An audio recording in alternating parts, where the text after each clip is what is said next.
Hello readers! So really quick, I just want to let you guys know that for the month of May, the Libri Labra book club will be reading Little Fires Everywhere by Celeste Ng.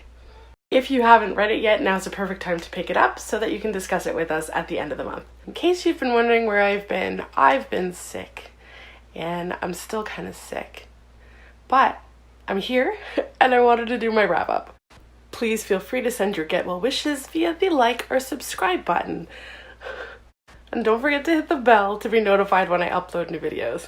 So I'm not sure how, but I somehow surprisingly managed to finish 5 books in the month of April. These are in no particular order, but I read Long Way Down by Jason Reynolds. I gave this 4 out of 5 stars. The story is told in verse. The story takes place in a span of 1 minute in an elevator when the main character Will, after his brother had been shot and was unfortunately killed. Will wanted to seek revenge for what happened to his brother and took his brother's gun and was gonna go do that. So during that elevator ride, he ends up being visited by a lot of other people that he knew that died at the hands of gun violence. The story is an important one and kind of brings to light how people in Black communities are dying at the hands of gun violence. The format itself is very powerful, but I also listened to the audiobook, and hearing the interview with Jason Reynolds at the end, I feel like had a really big impact. Another book I read in April was Obsidium by J. Kristoff and Amy Kaufman. It is the 3rd installment of the Illuminae files, and it was great. I loved it. I gave it 5 stars. I think the ending tied up a little too perfectly, but you know, it was still a great read. We got to hear from some characters from the previous books, but also a new duo that was introduced. And I've seen people say they didn't really care about the new characters. I didn't feel that way. I appreciated hearing about them, and of course loved hearing about the previous characters as well. I think I may have also developed a new affinity for Aiden, as well as some empathy for Aiden. But anyway, I love the characters, I love the story. It's a great series. I consider it like up there with Harry Potter and Twilight. Those were, and just basically by how quickly I read them, how instantly I got involved in the story, and just that I loved each of the books. For the month of February, the Libri Labra book club read Nevernight by J. Kristoff. I finished it sort of towards the beginning of April, like right before we did our discussion. I gave this book 4 out of 5 stars. It is about a teenager named Mia Corvair whose family is killed. You know what? I completely didn't understand all of the politics involved, so it was kind of political. But her dad, is named a traitor and they end up killing him, and she decides she wants to seek revenge for her family. And so she ends up being enlisted in this school for assassins. Nevernight is definitely not YA. It's more new adult, as stated by J. Kristoff on his website. There is a lot of violence. There is rape.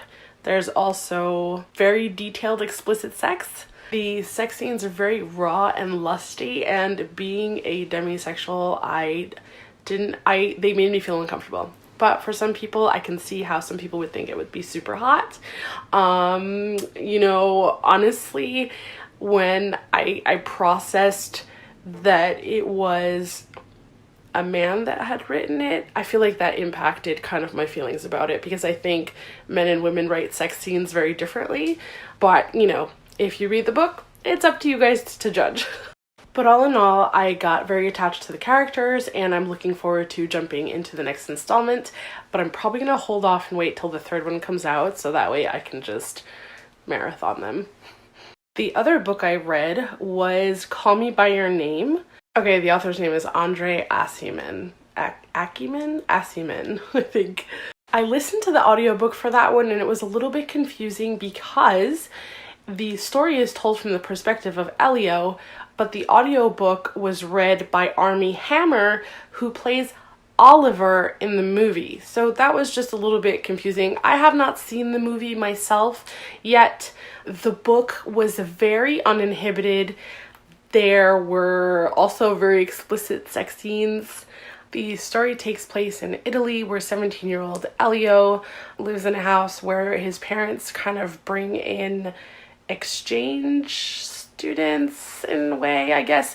And Oliver is from the United States and he is a scholar, so he comes and he stays in Elio's home and a romance develops between them.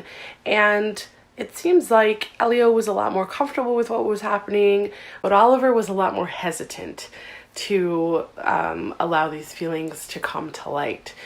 But you're inside Elio's head the whole time. So I did give this 5 out of 5 stars. My only complaint was that sometimes Elio's thoughts just got very repetitive and obsessive, and sometimes they didn't make sense because they were very contradictory. He was obviously battling with himself a lot, and that occasionally got annoying. The last book I read for the month of April was Holy Cow by David Duchovny, and this was like, I think it tried a little bit too hard to be funny. I'd probably give it 3 out of 5 stars. I did listen to the audiobook alongside reading the book, and it was read by David Duchovny, and he was playing a cow named Elsie. Was it Elsie? I don't even remember now. But like, oh my god. So in the first half of the book, Elsie's kind of reflecting on humans and how humans behave and what they do and how they're weird and how they treat animals.